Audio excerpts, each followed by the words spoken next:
Hi guys, எனக்கு வந்து 72 followers தான் இருந்தாங்களா.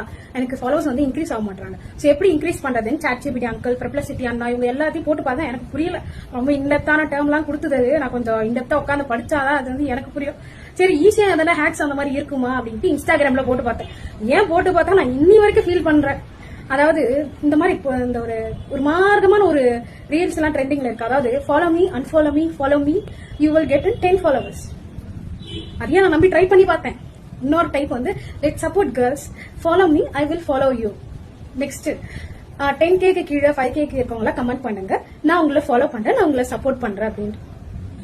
ஏன் ஆனா உள்ள அவங்க ஐடி எல்லாம் போய் பார்த்தேன்னா அவங்க 15K ஃபாலோவர்ஸ் வச்சிருக்காங்க.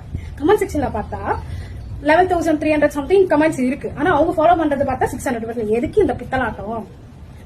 இதையும் என்ன மாதிரி ஜீவெல்லாம் நம்பி அதையும் ட்ரை பண்ணிட்டு இருக்குங்க அப்படின்னு நினைக்கும் போது சரி, அதுல இன்ட்ரெஸ்ட் போயிடுச்சு, நான் விட்டுட்டேன். நான் நாட் இன்ட்ரெஸ்ட் கொடுத்துட்டேன். எனக்கு அந்த ஃபீடு ஃபுல்லாமே எனக்கு அதான் இருக்கு. எனக்கு என்ன சொல்றதுன்னு எனக்கு நிஜமா தெரியல. அண்ட் இதுல என்ன எனக்கு மன வருத்தனா, அது எல்லாமே ட்ரெண்டிங்ல இருக்கு. எல்லாமே வந்து மில்லியன்ஸ் வியூஸ், கே வியூஸ், கேல வந்து கமெண்ட்ஸ், இந்த மாதிரிதான் இருக்கு. மனசு அதை பார்த்தோடனே அப்படியே வேதனையாயிடுச்சு. அதனால வந்து நான் ஒரு 2 நாள் இன்ஸ்டாகிராம் பக்கமாவே போறது கிடையாது. நேத்து கூட வெறும் ஒரு போஸ்ட் போட்டுட்டு நான் வந்துட்டேன் அப்படியே.